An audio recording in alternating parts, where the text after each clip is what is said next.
All right, everyone, another day, another blessing. God's got each of us here for a reason, so let's continue spending time staying close to him. We've got 2 Kings chapter 8, and before we begin, just know that this chapter is known to be out of chronological sequence and was likely inserted here because of its tie to the famine. But some of the events happened before chapter 5, so we need to keep that in mind. Okay, verse 1. Now Elisha spoke to the woman whose son he had restored to life, saying, Arise and go with your household, and sojourn wherever you can sojourn. For the Lord has called for a famine, and it will even come on the land for 7 years. So the woman arose and did according to the word of the man of God. And she went with her household and sojourned in the land of the Philistines 7 years. At the end of 7 years, the woman returned from the land of the Philistines, and she went out to appeal to the king for her house and for her field. Now the king was talking with Gehazi, the servant of the man of God, saying, Please relate to me all the great things that Elisha has done. And we learned in chapter 5 that Gehazi got greedy and got leprosy. Okay, but moving on. Verse 5. As he was relating to the king how he had restored to life the one who was dead, behold, the woman whose son he had restored to life appealed to the king for her house and for her field. And Gehazi said, My lord, O king, this is the woman and this is her son, whom Elisha restored to life. When the king asked the woman, she related it to him. So the king appointed for her a certain officer, saying, Restore all that was hers and all the produce of the field from the day that she left the land even until now. Then Elisha came to Damascus. Now Ben-Hadad, king of Aram, was sick, and it was told him, saying, The man of God has come here. The king said to Hazael, Take a gift in your hand and go to meet the man of God, and inquire of the Lord by him, saying, Will I recover from this sickness?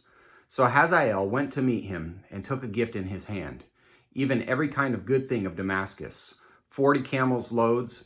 And he came and stood before him and said, Your son, Ben-Hadad, king of Aram, has sent me to you, saying, Will I recover from this sickness? Then Elisha said to him, Go, say to him, You will surely recover, but the Lord has shown me that he will certainly die. He fixed his gaze steadily on him until he was ashamed, and the man of God wept. All right, so this is going to make a lot more sense than the next couple verses, so hang in there. But just remember that Ben-Hadad would recover and then die. Okay. Hazael said, Why does my Lord weep? Then he answered, Because I know the evil that you will do to the sons of Israel. Their strongholds you will set on fire, and their young men you will kill with the sword, and their little ones you will dash in pieces, and their women with child you will rip up. Then Hazael said, But what is your servant, who is but a dog, that he should do this great thing? And Elisha answered, The Lord has shown me that you will be king over Aram. So he departed from Elisha and returned to his master, who said to him, What did Elisha say to you?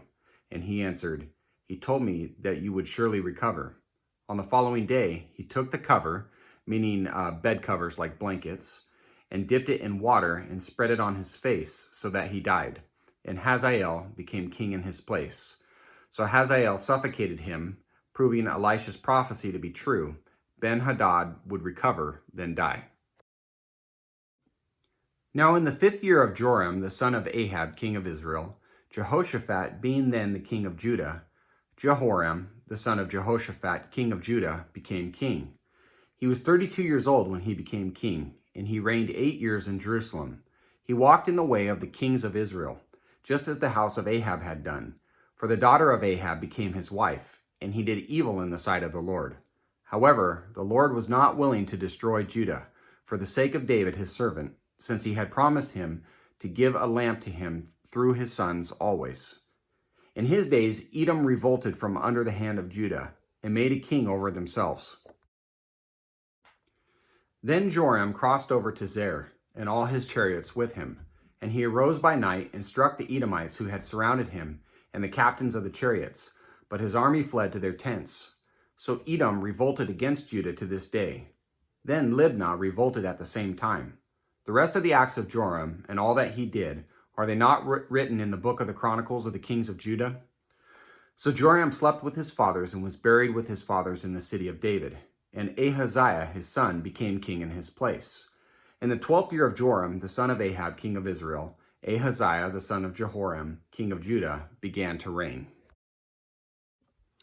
Ahaziah was 22 years old when he became king, and he reigned 1 year in Jerusalem. And his mother's name was Athaliah, the granddaughter of Omri, king of Israel. He walked in the way of the house of Ahab, and did evil in the sight of the Lord, like the house of Ahab had done, because he was a son-in-law of the house of Ahab. Then he went with Joram, the son of Ahab, to war against Hazael, king of Aram, at Ramoth Gilead. And the Arameans wounded Joram. So King Joram returned to be healed in Jezreel of the wounds which the Arameans had inflicted on him at Ramah when he fought against Hazael, king of Aram. Then Ahaziah, the son of Jehoram, king of Judah, went down to see Joram, the son of Ahab, in Jezreel, because he was sick. Hope you caught all that. Okay, thank you guys for being here. The story will continue. If you need to do a little rehash, go ahead and hit the replay button. But thanks for being here. Looking forward to tomorrow. God bless your day. Take care.